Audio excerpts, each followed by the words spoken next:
where's our Martin Luther King? Where's our like Malcolm X? To do that, to like put someone as like, here's our hero, that's so much pressure on somebody. Like I want all of us to kind of like fight for our own abilities to exist and like take up space and then just fight for each other. Like find your hero within.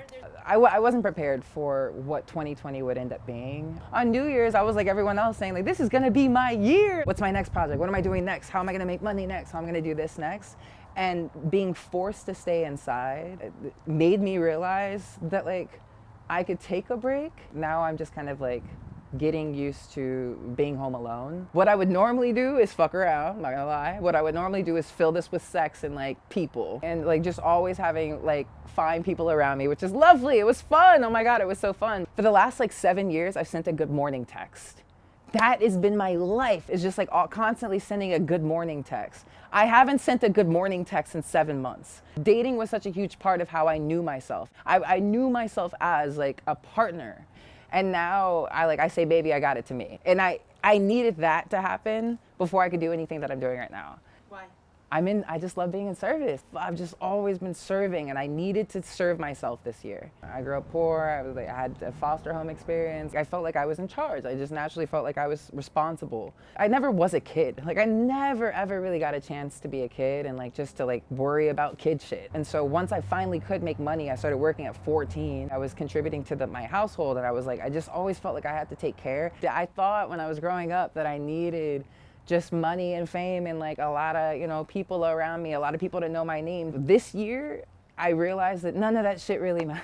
And it took quarantine for me to realize that all I really wanted was the freedom to be myself and some safety, a sense of safety. Every time I go outside, I'm not sure if I'm gonna be met with any kind of racism, homophobia, and transphobia that I experience on a regular basis. As a Black queer trans person, I am constantly on the pursuit of freedom and safety now. I think that if I can get a shred of that, then I'm bringing everybody with me so we can all get it, because it doesn't matter how much money I made or how many billboards I'm on. That's not the goal. The goal isn't getting into the cute party with the cute outfit and like, you know, the brand deal. The goal is let's actually have a sense of safety and freedom for all of us. And that requires being bullish about your beliefs and like standing up for your shit and standing up for yourself. This is my quarantine look. I've been obsessed with my my dirty sneaker boots from ASOS.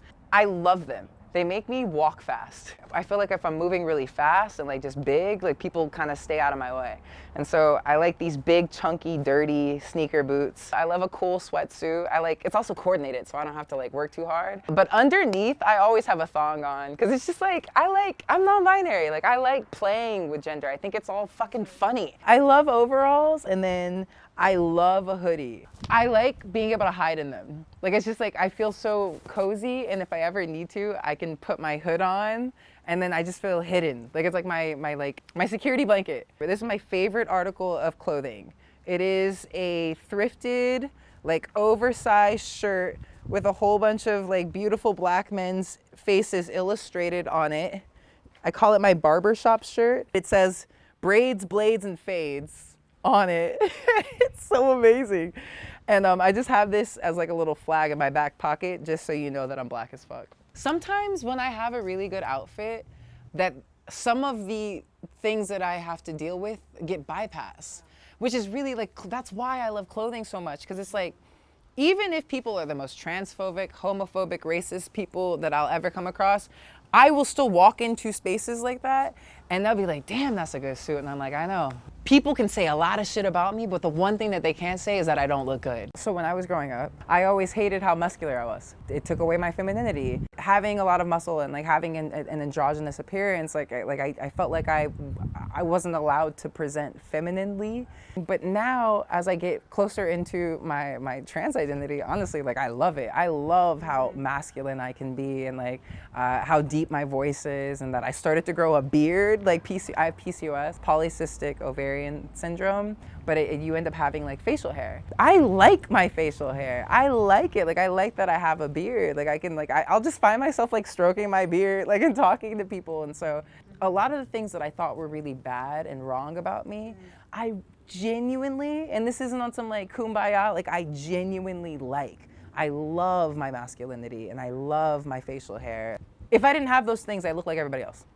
And I don't want to. When was the last time you cried? I feel like recently, I have been crying a lot. Like Why? because I don't believe that, I just have no faith that this country will do what's right. I feel like I've been wronged on this land so many times that like I'm prepared to be wronged again. And so that's why I was like, look, I'm prioritizing fun over everything. When we have fun, everybody else, like, it helps so many other things. The fun, the joy slices at all of this hatred and shit that we have to like deal with. All I know is that I can't change. Everything about who I am now, it's getting more and more just kind of like, this is it and this is how it is, you know? I think before I was adapting and changing and shifting for like everybody that I met to make people comfortable, and now I'm just not there anymore. It's been such a fight to just to be this secure in who I am now. So what I can show everyone is how to be unwavering in you. I'm Lily. And I'm Elisa. And we're the mother-daughter co-founders of StyleLikeU. If you agree that facades separate us and being radically honest brings us together, help spread the movement for self-acceptance by sharing this episode and subscribing to our YouTube channel. And don't forget to click the bell so you're aware of every time we drop a new episode.